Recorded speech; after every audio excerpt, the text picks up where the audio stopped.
programa na Rádio Mais Feliz com Jesus, a Rádio Santa Catarina. Bom dia, Padre Wilson, e parabéns.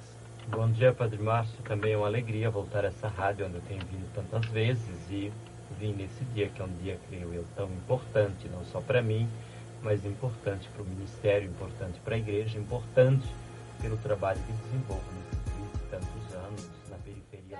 Que paz, que não tenha mais violência, termina. E jogar dinheiro, viva na rua, não tem mais fome. Idade 10 anos, casa da criança.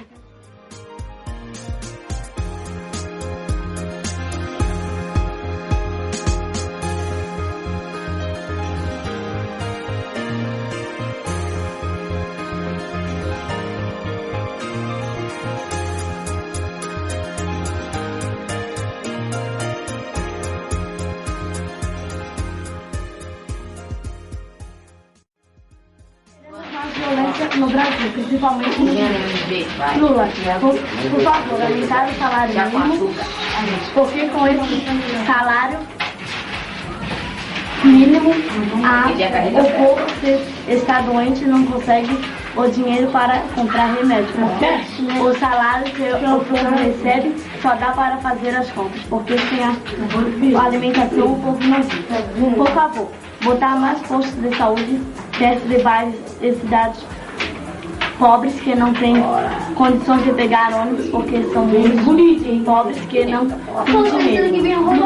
Pelo amor de Deus, doe alimento para os bairros do Nordeste, porque lá tem crianças que estão desnutridas, que lá eles têm que comer capim, milho seco, e para ferver essas coisas eles têm que pegar água suja dos lagos para comer.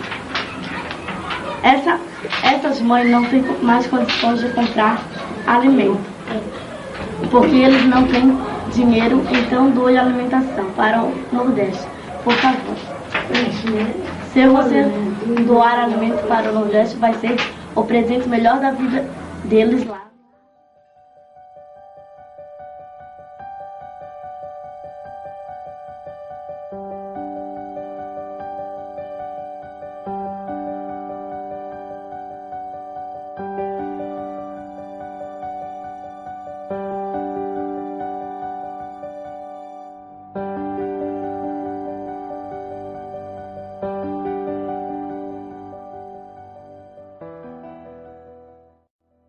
Vamos aí partilhar um pouco da sua vida, do seu ministério. E para começo de conversa, como é que surgiu esse despertar vocacional, esse chamado ao presbiterato, ao sacerdócio?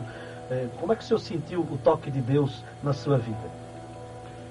Eu creio, Márcio, que um dos espaços que mais me tem suscitado essa possibilidade da vocação e de assumir o ministério foi a família. Nós somos uma família de 11, 9 vivos. E a gente sempre foi uma família muito de trabalho e, ao mesmo tempo, com uma percepção muito grande da solidariedade, de uma vida de comunhão, de partilha, de entreajuda. E o meu despertar passou muito pela casa. E além do meu despertar ter passado pela casa, com 12 anos de idade, por exemplo, eu já tinha militância sindical. Aos 15 anos eu tinha militância política. Depois, de Brusque, né? De Brusque, a região toda do operariado. Relação com o mundo operário. E depois, como morava perto do seminário, comecei a fazer o clássico perto do seminário, segundo grau. E um dos que mais me influenciou, uma das literaturas que mais me influenciou na época, foi a literatura de Abbé Pierre, que é um padre operário francês da França. E a mim me entusiasmava muitíssimo ler essa literatura, da inserção que esse padre tinha nas periferias de Paris e que era um padre... A família, escola, amigos, área de lazer.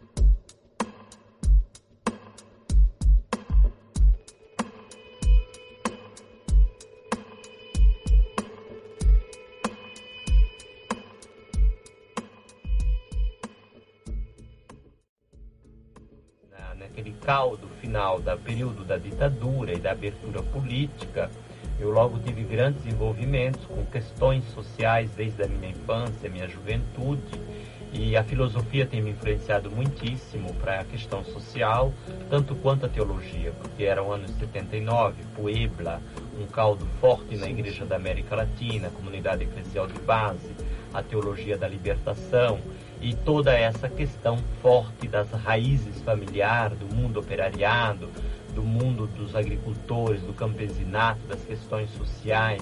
Eu creio que, de certa forma, eu sou muito privilegiado do ponto de vista de ter assumido, a tal ponto que o meu lema sacerdotal, que é o lema que eu me agarrei a vida inteira e creio que basta viver uma frase da Bíblia para a gente viver a Bíblia inteira, que é: tudo que fizeres ao menor de meus irmãos, a mim eu farei, que é de Jesus, essa frase tão bela, não? Que é a frase máxima da questão da cumplicidade com as pessoas, porque logo em seguida ele diz: tive fome, me destes de comer, sede, me deste de beber, peregrino e me acolheste. Me lembro que esses foram os trechos que eu pus como lema para toda a minha vida, para todo o meu ministério sacerdotal, e creio que desencadear isso no mundo empobrecido é perguntar-se por que eu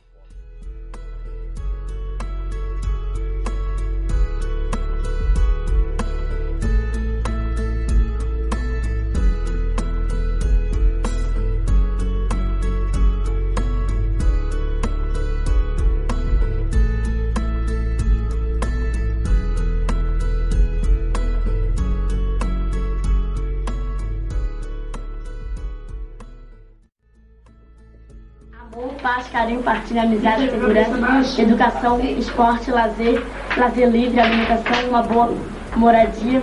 Queremos refrescar, queremos um bom transporte, queremos mais estudo, queremos esporte sem violência, queremos frutas saudáveis, abaixar a gasolina e o álcool, queremos higiene, queremos ser felizes, queremos lugar baixo, porque tem gente que não tem condições de comprar. Lula, você como presidente, por favor, consiga cumprir essas propostas que eu falei para você.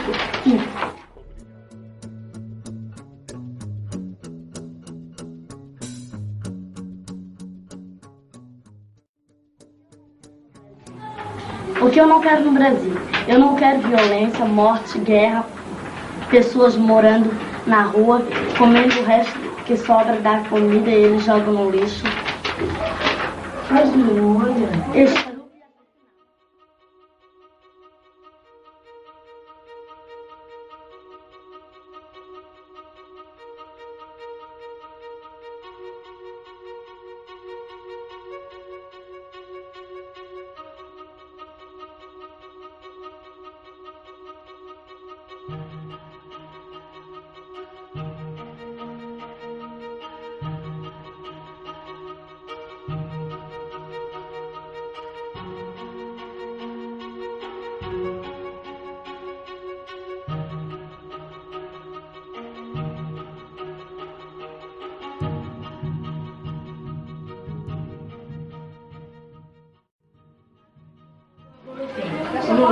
Queremos um Brasil melhor, queremos o aumento dos trabalhadores, queremos também a paz para todo o país. No nosso mundo tem nenhuma violência, no máximo 31 pessoas. Quando eles passam armados pela frente de nossas casas, nós ficamos com muito medo. Apagamos as luzes, fechamos os portões. Ficamos com muito medo. Nós estamos lá dentro da casa sem saber o que vai acontecer.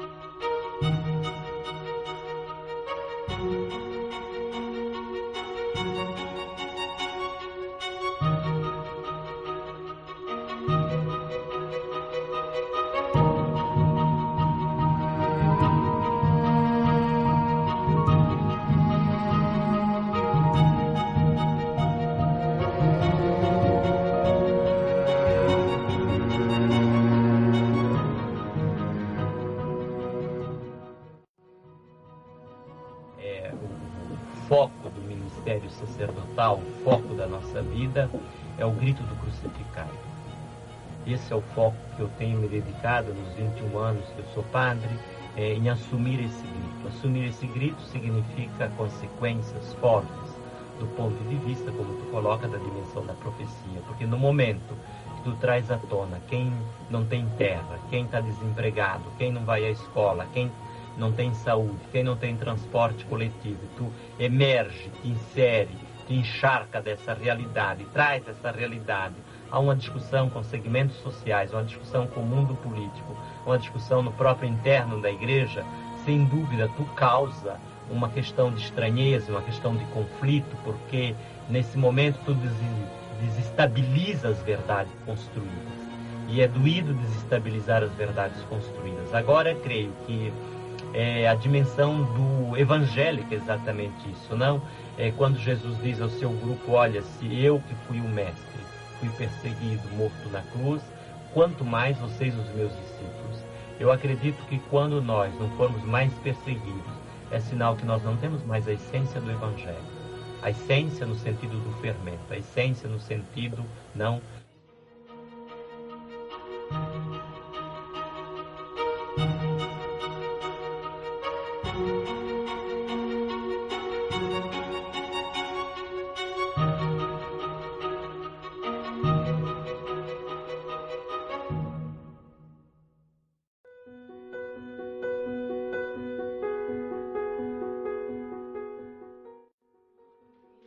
Levar a vida por causa que pode morrer qualquer um de nós. Já morreu 8 pessoas. Não era meu irmão. Morreu por causa das drogas. Das armas, mataram meu irmão por causa da droga. Ele já tinha rixa com o Morro da Descoberta. Com o Morro do Mocotó, eles estão com muita briga para brigar com o outro morro, que vai acontecer amanhã. Eu posso morrer, a minha família também. Eu, os meus vizinhos, eu não sei o que vai acontecer com eles. Bravo, John. Obrigado. Nada.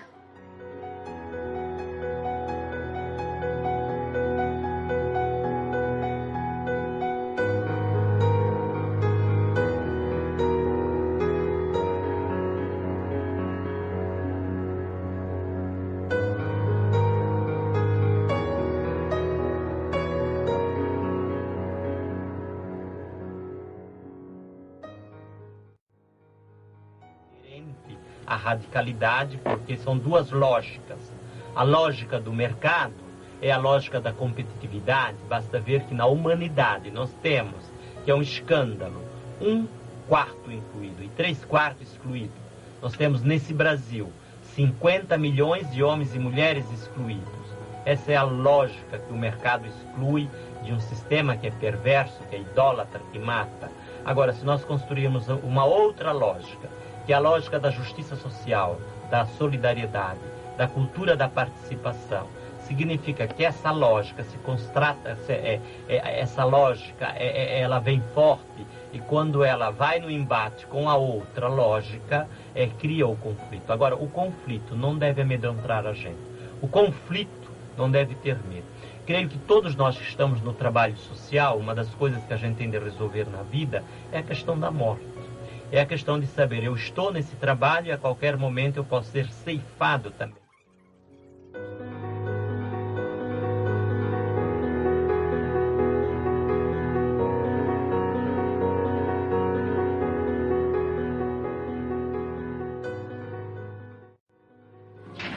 Casa da Criança e do adolescente do Morro do Mocotó.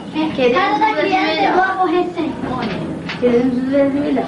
Queremos um Brasil melhor, porque senão vamos ter mortes, crianças vivendo na rua, várias brigas e racismo. Drogas, muita seca, tem gente passando fome. Mas o nosso Brasil tem várias coisas preciosas, como água, a terra, a comida e muita paz. Não temos guerra, temos segurança e queremos que o gás abaixe o preço e queremos mais alunos nas escolas e mais professores. Obrigado.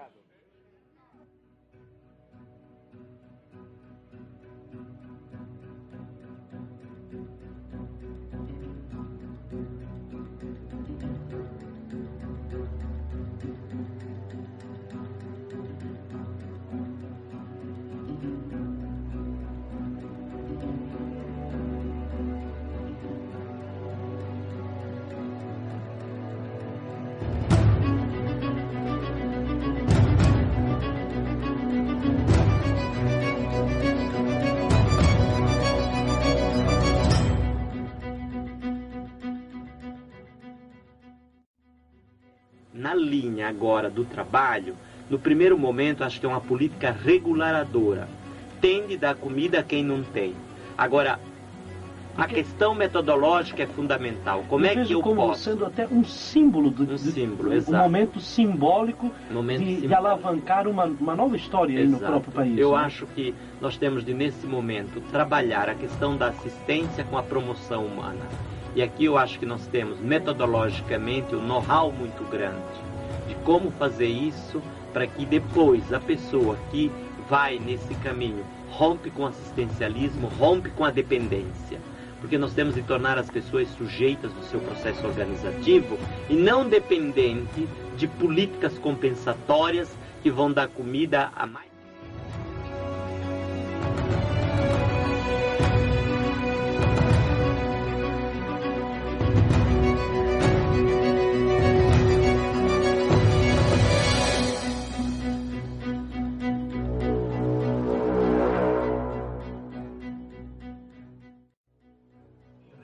Na minha vida, não totalmente, mas ao longo dessa história, exatamente foi ter presente no meu processo histórico de vida que um dia eu posso levar uma bala perdida, ou posso levar uma bala intencionada, mas temos de estar pronto, creio eu, né? Não é que temos de ficar preocupados, temos de viver.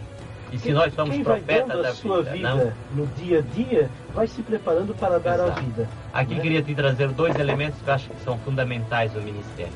Se nós nos sentimos amados e profundamente amados por Deus no ministério, nós temos condições de dar a vida sem ter medo. E a vida se dá na prática do cotidiano, não se dá no dia a dia, se dá nas coisas, se dá nessa questão do resgate, da esperança, da dignidade, do crescimento do outro, de se colocar em defesa do outro. Na medida que eu sou cúmplice, eu me coloco em defesa. Defesa significa tomar partido de alguém. Não é que tomamos um partido ideológico, não é que tomamos um partido por uma questão sociológica, econômica. Tomamos partido porque o outro...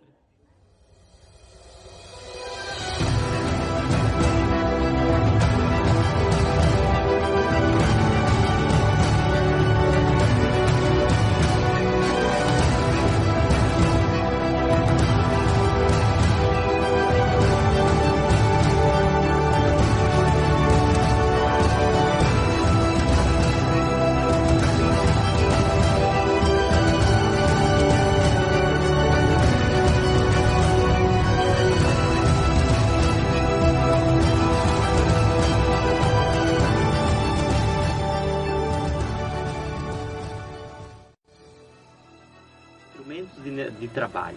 É necessário colocar peixe no mar, eu sempre digo. Não é só botar o anzol, ensinar a pescar. Tem de ensinar a pescar, mas tem de botar o peixe no mar, porque hoje há uma escassez de peixe no mar. Isso significa que a gente tem de fazer um trabalho maior ainda dentro dessa perspectiva. Então eu creio, ontem nós tivemos uma reunião belíssima na Catedral, articulando várias instituições, porque o primeiro momento é simbolicamente o Natal Sem Fome, que é um dia de comida para todos nesse país. Agora, isso tem de se desdobrar em políticas públicas, de educação, política da saúde, política em relação à infância, política em relação à questão do trabalho. Nós temos de gerar condições de...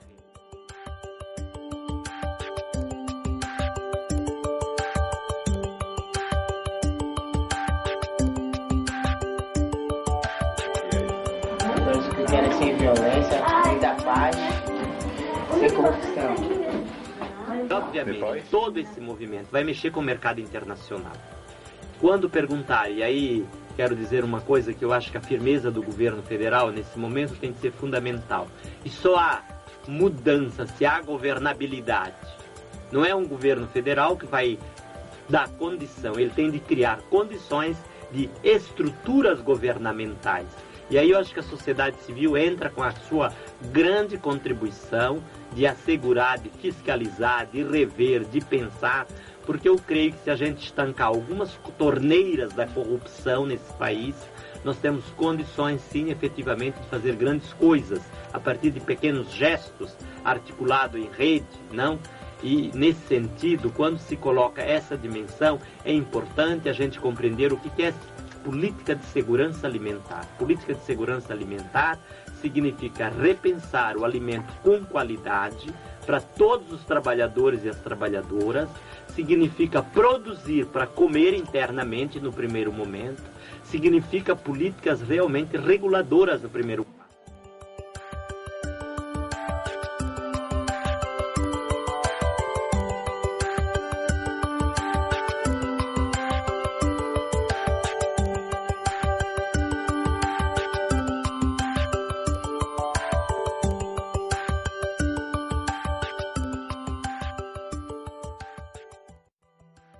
Nicolau foi transformado no Papai Noel do comércio, né? Mas São Nicolau, ele representa na igreja este apelo à caridade. E estamos aí com a campanha da CNBB, do Mutirão contra a Miséria e a Fome, agora as propostas do futuro governo federal da Fome Zero. Como é que a igreja, como é que nós podemos nos articular nessa questão de ir ao encontro dos empobrecidos, também levando o pão? O senhor já falou, né? Já falou sobre a importância disso. Como é que está essa campanha aqui em Florianópolis? Parece que ontem houve um encontro. Conte para nós um pouquinho.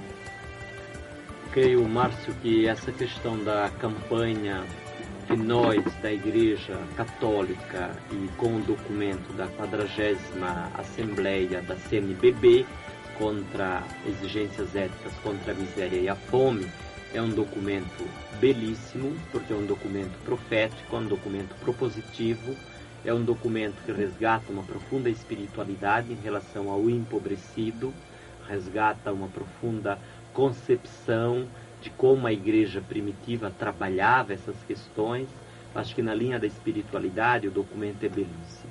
Na linha da ética o documento é mais belíssimo ainda, porque ele trabalha essa questão de que é antiético num país como o nosso as pessoas passarem fome, não? Com 50 milhões de pessoas que vivem à deriva.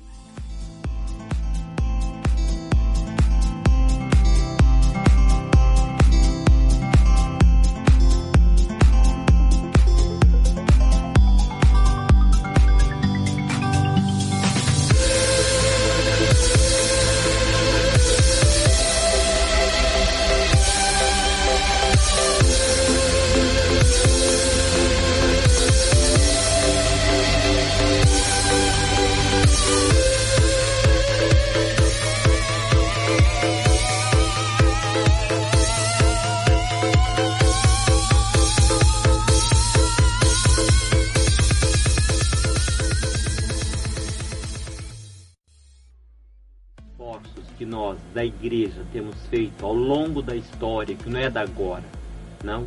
Quando a gente fala que o governo federal assume essa questão que era periférica, porque quem é que trabalhava com o mundo dos miseráveis, dos empobrecidos, são as organizações, são as ONGs, são os setores da igreja, são as assistências sociais, não?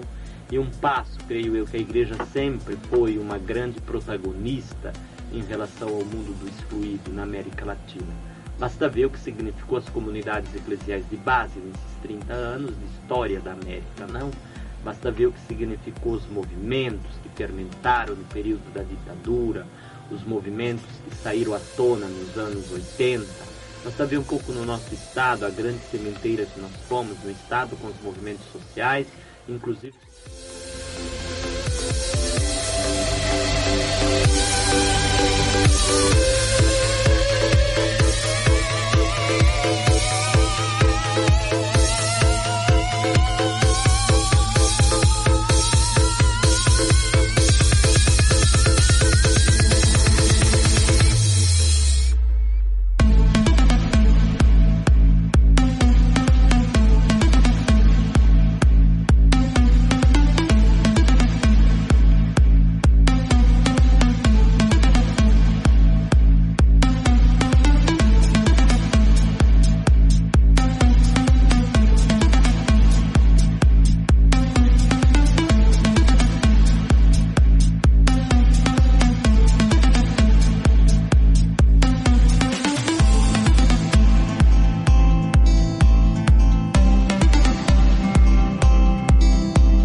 de primeira mão, porque quando agora a gente vê que o governo federal não trata mais essa questão como uma questão periférica, mas trata essa questão como a questão mais profunda do seu governo, não é uma questão assistencialista, porque a meta é incluir 26 milhões de homens e mulheres durante 4 anos. Isso significa uma reestrutura que passará pelas reformas de base, como reforma agrária.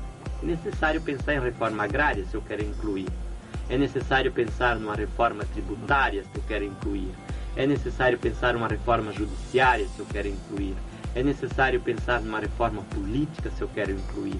É necessário pensar no mundo empresarial que tem de abrir postos de trabalho nesse sentido, a responsabilidade social. E creio que 26 milhões de pessoas que vão comer melhor, vão vestir melhor, vão ter um teto, isso, sem dúvida, do ponto de vista, produzirá mais economia para o país, produzirá mais bens, e bens que deverão ser...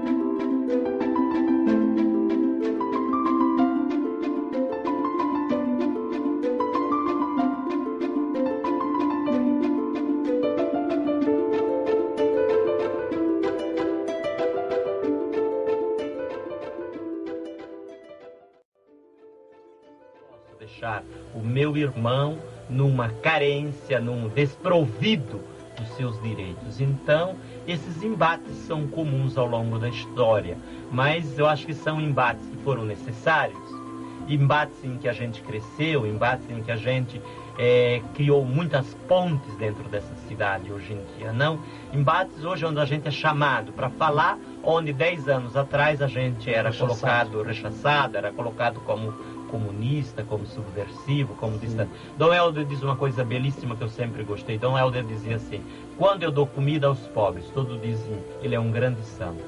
Quando eu pergunto por que os pobres são pobres, dizem, vendo como ele é subversivo.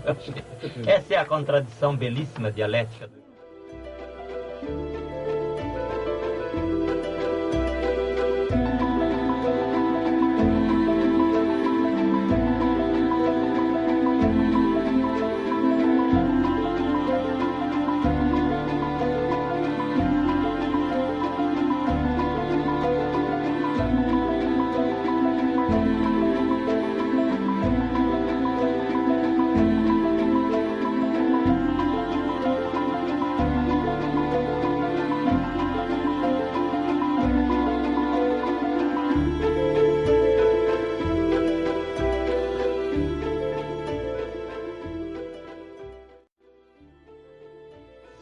Isso que eu queria te dizer, e digo de coração nesse programa, nunca me deram no sentido de ter um coração amargurado, de guardar rancor, de guardar raiva, de guardar o coração com entulho. Eu não tenho, nesses 21 anos, com todos os embates, falam com aqueles que se dizem meus inimigos, vou atrás, não tenho medo de me colocar nessas dimensões, porque eu acho que uma das questões do reino é exatamente essa, é ter um coração desprovido dos entulhos da medida.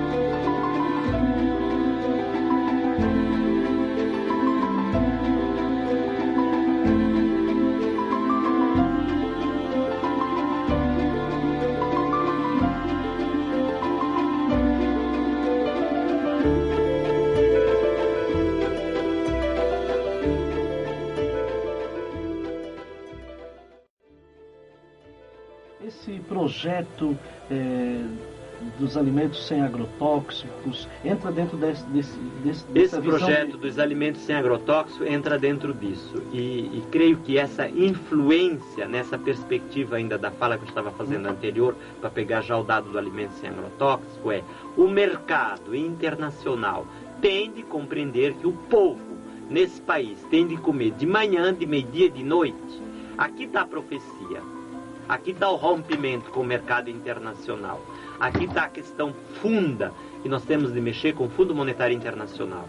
Que temos de mexer com as políticas de realinhamento econômico a nível internacional. Não é uma questão apenas secundária. Puxar num país como centro das questões a questão da fome significa uma revolução. Porque significa reestruturar esse país internamente, externamente, para a viabilidade da sustentabilidade da sua gente.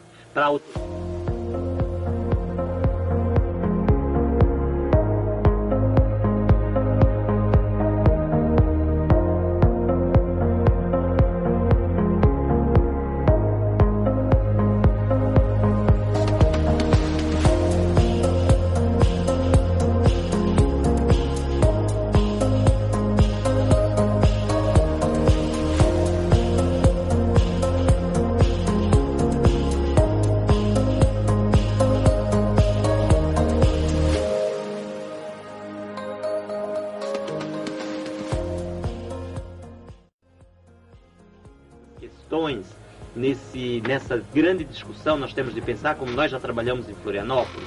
Por exemplo, nós, nesse ano que passou, trabalhamos com alimentos sem agrotóxicos já como merenda escolar.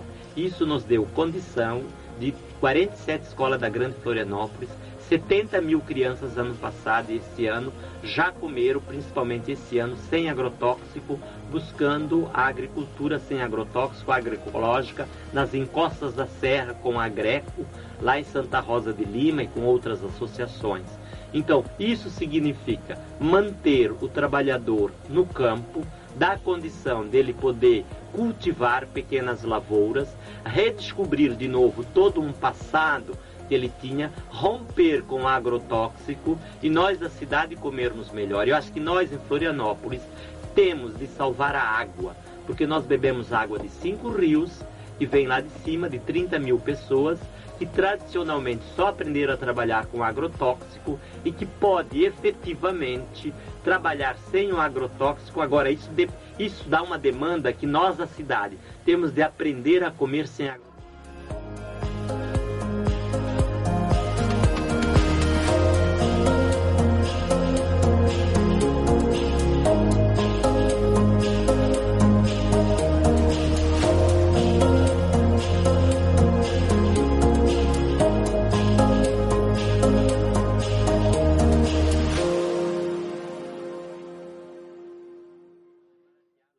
Baratear e ao mesmo tempo trabalhar em larga escala. Então veja-se nas escolas, a minha grande experiência com as escolas ao redor do maciço, o que significou uma criança tomar café de manhã com pão, com queijo, com leite, com mel, com salame, pão de milho, resgate da cultura do pão de milho, resgate das coisas da roça, não, o que significou os jovens de segundo grau comer uma janta onde tinha um purê de aipim com uma salada e uma galinha caipira. O que isso dá em termos, porque o ato de comer é um ato extremamente afetivo. E o afeto passa pela comida, para poder depois ter a possibilidade de pensar. Se não tem como, né? Eu não sou desta política de quanto pior, melhor. Porque a minha experiência desses 21 anos na periferia significa quem tem um pouco para comer, um pouco de dignidade, pensa.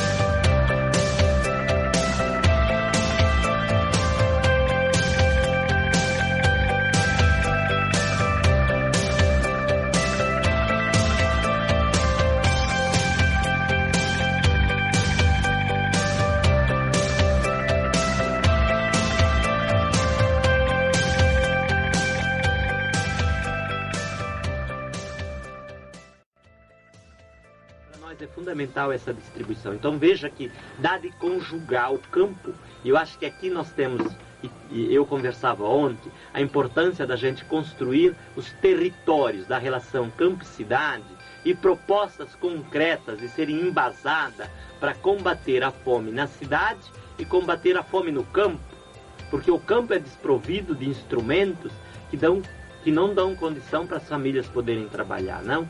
Então eu vejo que essas articulações, sem dúvidas, se a gente souber trabalhar pequenas cooperativas de produção, de consumidores, nós podemos fazer grandes coisas, mas nós temos de botar a mão na massa, nós temos de sair da teoria, nós temos de ir ao encontro da realidade e apropriar-se dessa realidade por dentro.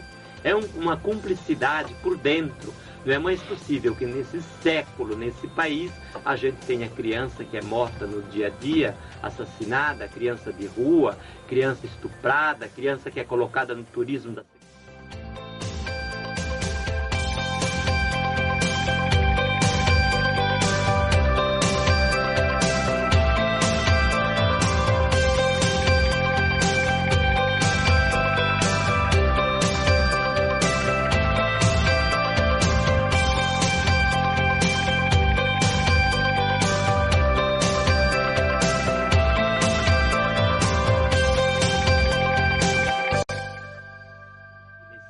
na sociedade brasileira um sentimento profundo da solidariedade. Eu acho que tem tantíssima gente dos segmentos sociais que querem, agora nós temos de canalizar, eu digo, inteligentemente, para não cair na linha da dependência, para não cair no assistencialismo, nós temos de promover e não cair no modismo. Acho que esse momento requer da gente um trabalho profundamente sério, um trabalho a longo prazo, um trabalho de compreender o local e o global.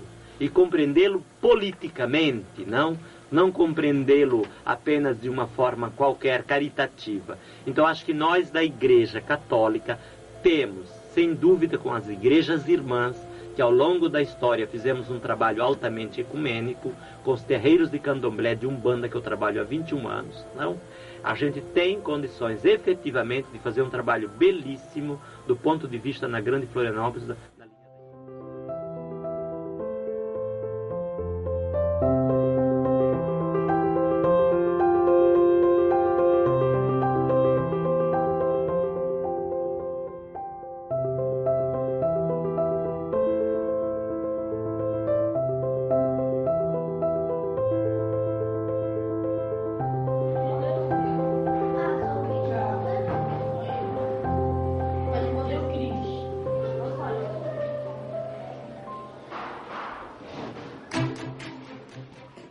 Eu gostaria de agradecer e louvar a Deus nesse dia de hoje, primeiro pela gratuidade de Deus ter me chamado ao ministério sacerdotal.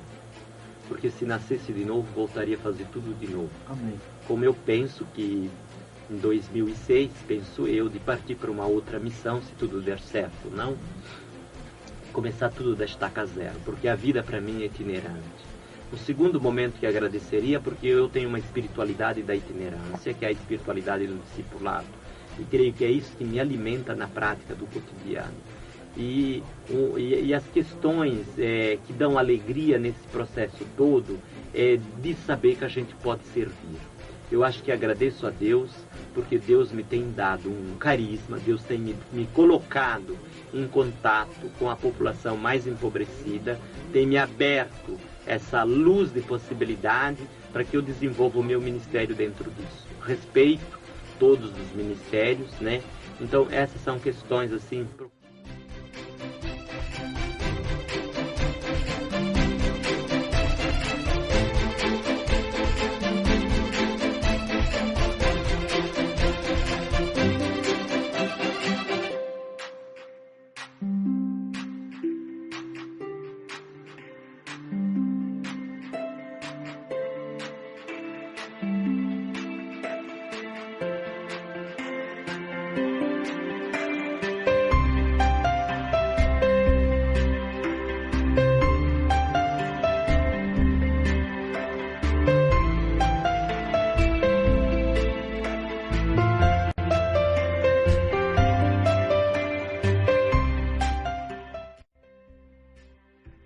Trabalho das redes, da vida dessa cidade.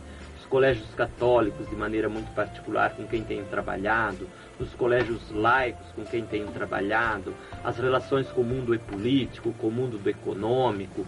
Queria agradecer de coração aos umbandistas, aos candomblistas, porque eu entrei no Morro do Mocotó pela Umbanda. Eu fui acolhido no meu primeiro encontro com o mundo empobrecido da cidade de Florianópolis por uma mãe de santo que até hoje é minha grande amiga. E nesses 20 e tantos anos de ministério, eu tenho travado um trabalho de diálogo de religioso, de carinho imenso com os terreiros de Umbanda, com os terreiros de Candomblé, onde praticamente 15 dias visito o terreiro, vou à festa, estamos juntos.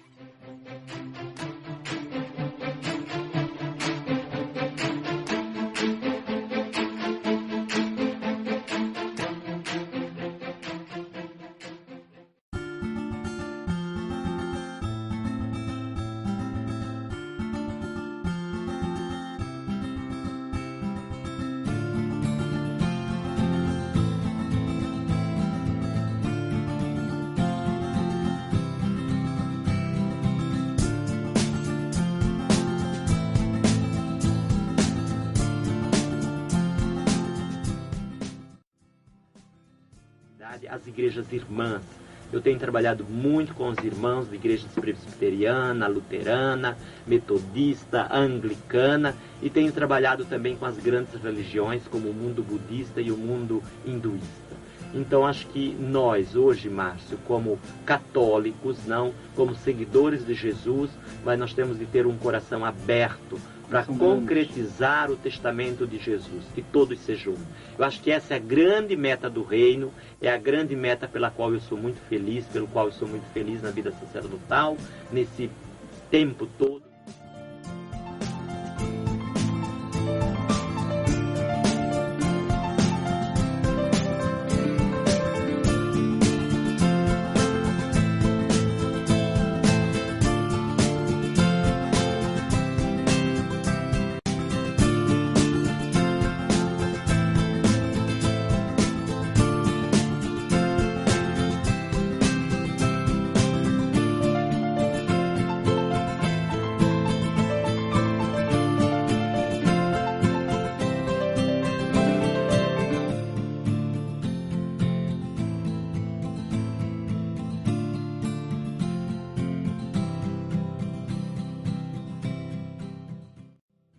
Agradecimento e um carinho muito forte que eu tenho pelas mulheres, porque eu acho que as mulheres da periferia e mulheres de outros segmentos sociais, sem dúvida hoje são as protagonistas da transformação social, da vida da igreja e da vida nessa sociedade. Eu acho que as mulheres estão nos ensinando o quanto é possível transformar a realidade. E um carinho muito grande pelo mundo negro, pela comunidade do Monte Serrat, que me acolheu nesses anos inteiros, onde 90% da população é negra e uma grande parcela também de brancos, por essa população que tem me acolhido ao longo desse tanto tempo que eu vivo, não? Essa comunidade que tem, com quem eu tenho partilhado.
Comunidade do morro, que o morro para mim é a grande comunidade, porque quando eu chego de volta em casa, nada mais prazeroso de alguém dizer já tomou café, já jantou, senta aqui, come alguma coisa. Eu acho que nós somos seres tão privilegiados de Deus e que nós temos de resgatar essa fraternidade no dia a dia, na relação.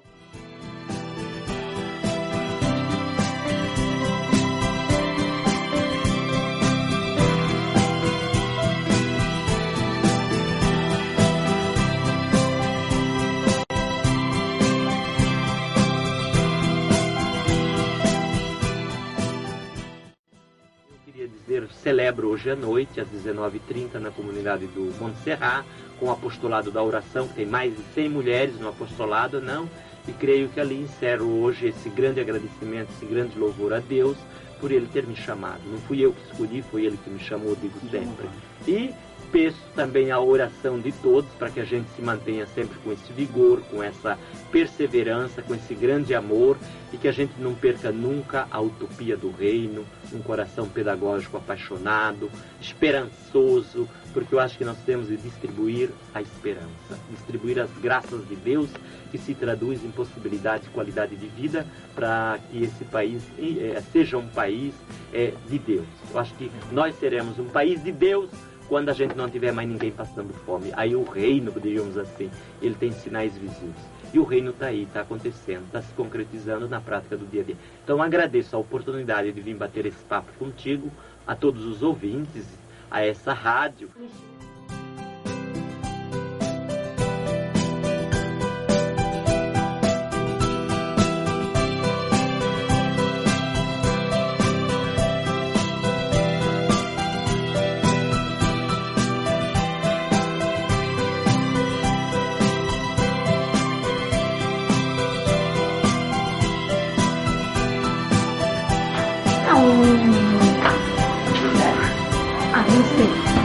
Não sei. Você gosta de brincar aqui na casa? Eu gosto de brincar. Gosto de brincar de mágica.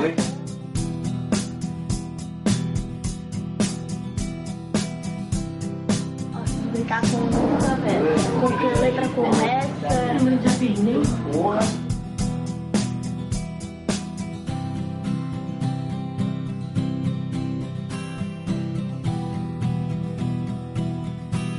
Posso brincar de quebra-cabeça.